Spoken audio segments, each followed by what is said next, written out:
اب یہ سوال یہ پیدا ہوتا ہے کہ ریسرچ اسکالر کے چائے بنانے گھر میں کس نے رکھا اور انہیں اپنی بیوی بچوں کے ساتھ کبھی نہیں رہا حیدرآباد میں. تو یہ ہوا. اب اس کے بعد ایسے واقعات بہت سارے میرے ذہن میں آ گئے, معلومات حاصل ہو گئے, اور شاعر و ادیبوں کے خلاف جب لکھنا شروع کرے لوگ, بہت سارے میرے خلاف بہت لکھا. تو نیئر صاحب, آپ کے تعلق سے آپ جو لکھتے ہیں, سچ لکھتے ہیں, تو لوگ آپ سے خفا کیوں ہوتے ہیں؟ سچائی دیکھنے کے بعد اور سمجھنے کے بعد آپ سے جلتے بھی ہیں اور محفلوں میں آپ کا ذکر بھی کرتے ہیں اور کہتے ہیں کہ نیئر صاحب جو ہے سنا ایسا لکھ دیتے ویسا لکھ دیتے, ایسا کیوں ہوتا ہے؟ اب آپ دیکھیے, ہمارے پاس, میں معافی چاہتا ہوں, پچھلے دور کے جو 20-25 سال پہلے کے شاعر ادیب تھے وہ معیاری لوگ تھے. آج بہت سارے شاعر ادیب بالکل سڑکوں کے شاعر ہیں. ایسے لوگ ہی اعتراض کرتے ہیں. آپ یہ بتائیے, اگر میں کسی پروفیسر کے بارے میں ایسا لکھتا ہوں یا کسی شاعر ادیب کے شاعری پر لکھ دیتا ہوں کہ وہ اس قسم کی شاعری کرتا ہے جو نہیں کرنا چاہیے, تو اس میں اعتراض کی بات کیا ہے؟ میں ایک رسالے کا, ادبی رسالے کا مدیر ہوں. یہ میری ذمہ داری ہے کہ میں صحیح غلط کی نشاندہی کروں, وہ میں کرتے رہتا ہوں. اب یہ میں لکھنا شروع کر دیا تو میرے خلاف حیرت کریں گے آپ, میرے خلاف جناب مراسلے بھیجائے, گھروں کو پمپلیٹ بھیجا دیے, میں پرواہ نہیں کرا, ہر جگہ کرا. دشمن بن گئے سچ بولنے والے کے. سچ بولنے والا نہیں, میں پرواہ نہیں کیا. میں برابر خوشبو کا سفر, یہاں تک کہ جب میں لکھنے لگا اعجاز پریس میں خوشبو کا سفر چھپاتا تھا, وہاں ان کے پاس مختلف قسم کے ٹیلی فون آئے. انہوں نے بولا اگر خوشبو کا سفر چھاپیں گے تو پریس جلا دیں گے ہم, اور مختلف قسم کے یہاں کوئی ان کو رمت نہیں سوال. تو ایک دن ایسا ہوا کہ میں مسودہ ٹائپ جو دیا تھا پرنٹ کے لیے, وہاں کا جو کام کرنے والا آدمی تھا مینیجر لے کے, میرے پاس جناب گھر پر آیا. گھر پر نہیں, پہلے وہاں آیا, گھر پر بھی نہیں آیا, حیبت میں. وہ آ کے یہ چائے لمسا کی جو دکان ہے مارکیٹ کے سامنے وہاں کر کے فون کرے, نیئر صاحب میں آیا ہوں.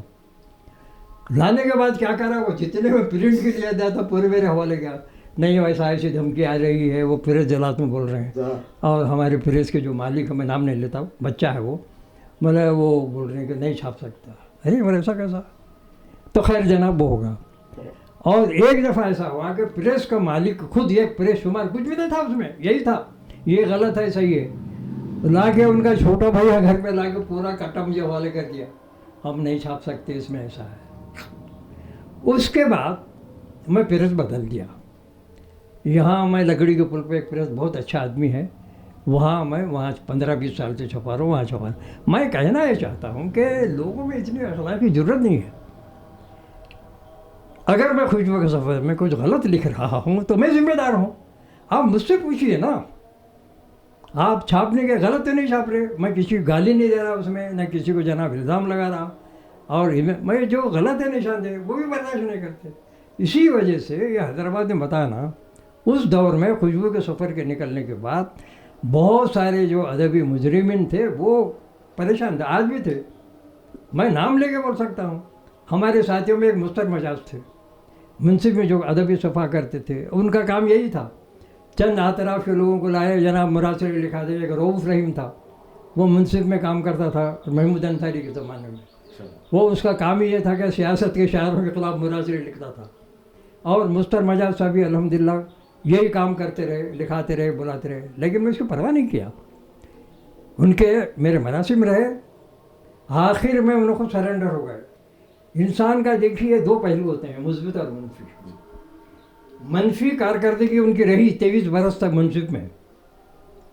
اس کے بعد مرنے سے 2 سال پہلے شاید ان کا اندازہ ہوا کہ بہت ہو گیا, اور وہ کیا کیا, یہ کلچر افیئرس کا ایک مشاعرہ تھا, میں نیپال سنگھ برما بیٹھے ہوئے تھے, بعض وہ آ کے سلام کر کے بات کیا ان کے ساتھ, کوئی نہیں, چلو بات ختم ہو گئی, ملے آپ شرمندہ ہیں, ختم ہو گئی, ضمیر کی آواز پہ آ گئے, وہ آ گئے. میں کہنا چاہوں گا, اور وہ شاعر ہے, آپ غور کیجئے, نعت پر اعتراض کیا. ایک منور حسن ایک نوجوان شاعر ہے, ان کو جا کے بولا کہ صاحب ایک مشاعرہ ہے, آپ صدارت کیجئے, اور یہ نعتیہ. تو اس کا بیان ہے, خط ہے میرے پاس بچے کا. اب نہیں بھائی, وہ مشاعرہ کرنے سے اور نعتیہ کرنے سے بخشش نہیں ہوتی, آپ جائیے غالب کا, اقبال کا کلام پڑھیے. بولا بڑھا دیا اس کو. تو ایسا ذہن جو بن گیا ہے, اس کی وجہ سے ہمارے پاس کی پوری نسل خراب ہو گئی نیچے کی. اور ان کے ساتھی جو آس پاس بچے رہتے تھے کم عمر شاعر, وہ ان کا اثر قبول کرے. انہوں نے نقصان پہنچایا, مستر بجاج نے منصب میں رہ کر نقصان پہنچایا. صحیح. اور میں ایک محفل سناتا ہوں میں آپ کو. مورش میں ایوان اردو میں مشاعرہ ہوا.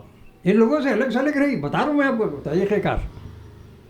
پروفیسر مغنی تحفظ تبسم صاحب ودایک معتمد تھے. انہوں نے اعلان کیا علی احمد جلیلی صاحب صدارت کریں گے. پہلے اعلان نہیں ہوا تھا.